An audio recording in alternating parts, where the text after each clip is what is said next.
Greetings everyone, my name is Tumela Mpoto, accompanied by Unokubonga Mtoda. So me and Nokubonga, we are going to discuss remuneration policy and strategies in this presentation. So the first thing that we are going to do, look at the introduction. Then the second thing, we will analyze and critique at least 2 remuneration or compensation theories. Then the last thing that we are going to discuss is the remuneration policy in the strategy that we design. Firstly, in the introduction, we had to look at what is remuneration. So remuneration is the money and other type of compensation that a company's employee or executive receive for their work. So it typically include basic salary, wages, bonuses, and commission, but exclude guidelines and expenses compensation. So the goal of the remuneration policy is to give learning organization a clear, open rule for creating market-related modern remuneration practices that meet its goal while encouraging productive outputs and ethical culture, responsible corporate behavior. So in this scientific literature for the remuneration policy and structure, we actually research that for an organization to run smoothly, there should be policies in place that guide and clarify all organization.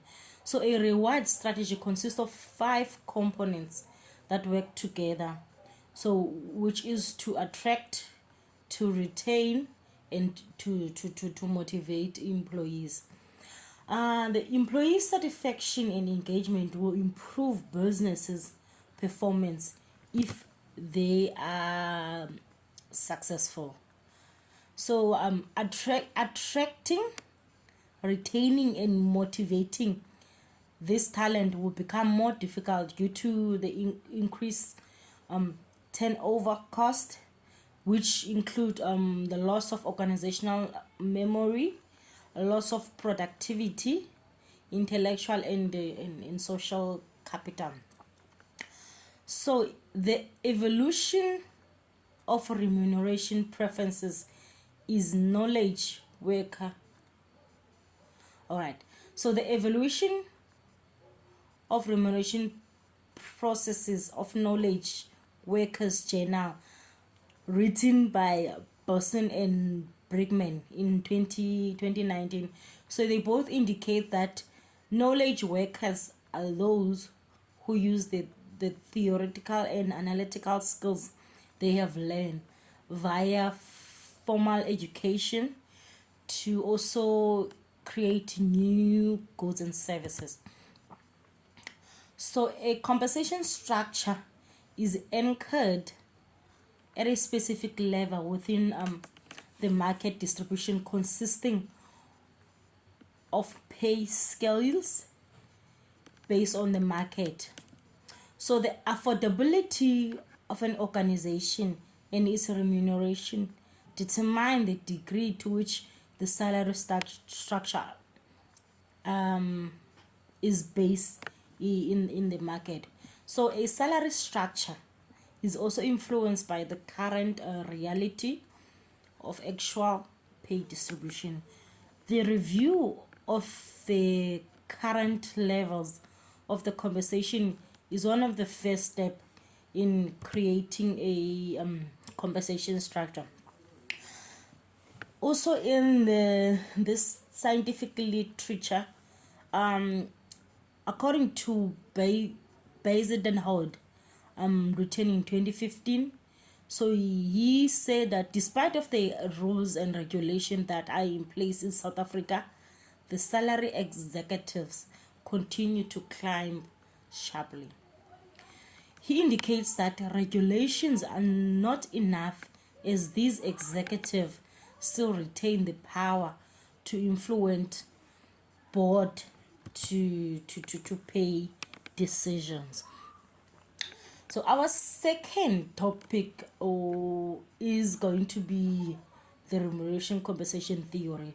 So in the remuneration compensation theory, we have two theories.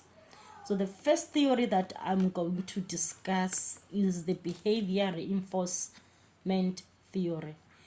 So according to the reinforcement theory, a behavior that results in a positive experience is more likely to be repeated. So when a person is rewarded for a behavior, he or she is more likely to repeat that behavior.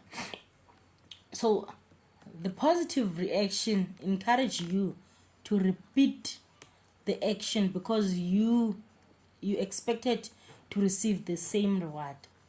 So this theory assumes that the reward earning behavior will be repeated.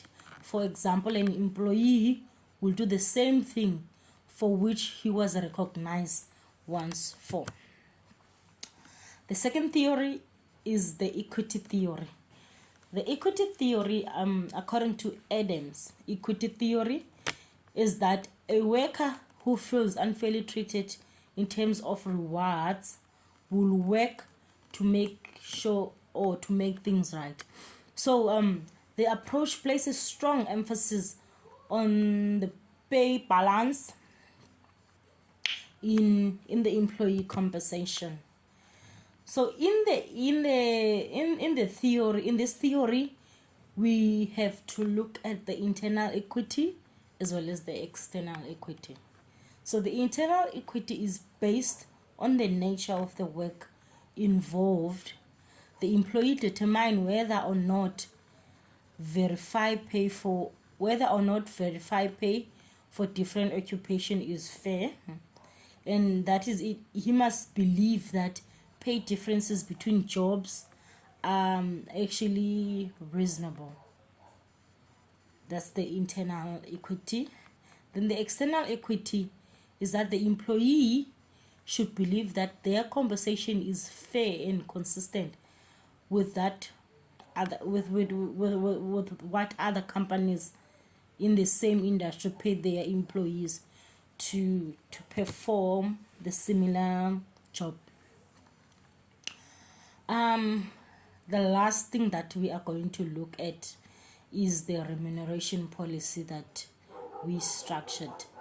So there are a few items that we put in place, or I'm going to discuss which one of them is the remuneration philosophy. So our remuneration philosophy explains how our remuneration plans support the strategic goals and the objectives of the organization. So the remuneration philosophy create an environment in which teams are challenged, rewarded to achieve the required results. We also going to be looking into the remuneration strategy. So the transparent communication is one. That all the decision to be taken about remuneration must be clearly communicated to all the employees of the organization. The non-discriminatory practices is that all the policy, guideline, and practices related to remuneration must be free and fair. Must be free of unfair discrimination, as well as the organization do not condone unfair discrimination based on gender, race, marital status, and religious. So looking into the policy is that we have to first check what is the actual purpose of the policy. So the main purpose of the remuneration policy and plan is to attract, retain employees who are performing high, So this policy must read in combination with all legal requirements and other applicable policies in place. The reward component. Looking into the reward component is that the reward component we want to accomplish are as below. So we would like to accomplish guaranteed pay and benefit, the short-term incentives, as well as the long-term incentives. So employee benefit and allowance is that the following are the benefit that in the policy that we will also be looking at for our employees: the retirement schemes, the post-retirement benefits, medical insurance benefits, as well as a relocation allowance. Lastly, we are going to look at the not the second last thing that we'll be discussing is the retention strategy. So the retention strategy define guidelines which implement measures to respond to the lost key employees to competitors and for the general market. So retention measures include the retention bonuses paid over predetermined period. So this covers technical, financial, information technology, and operational roles. So to provide and attract salary so that the employees are certified to meet its need and want. So also when linking the performance areas is that each employee performance will be measured with regard to individual, team, and the business. So the performance outfit will be based on the SMART principle and be customer focused as follow.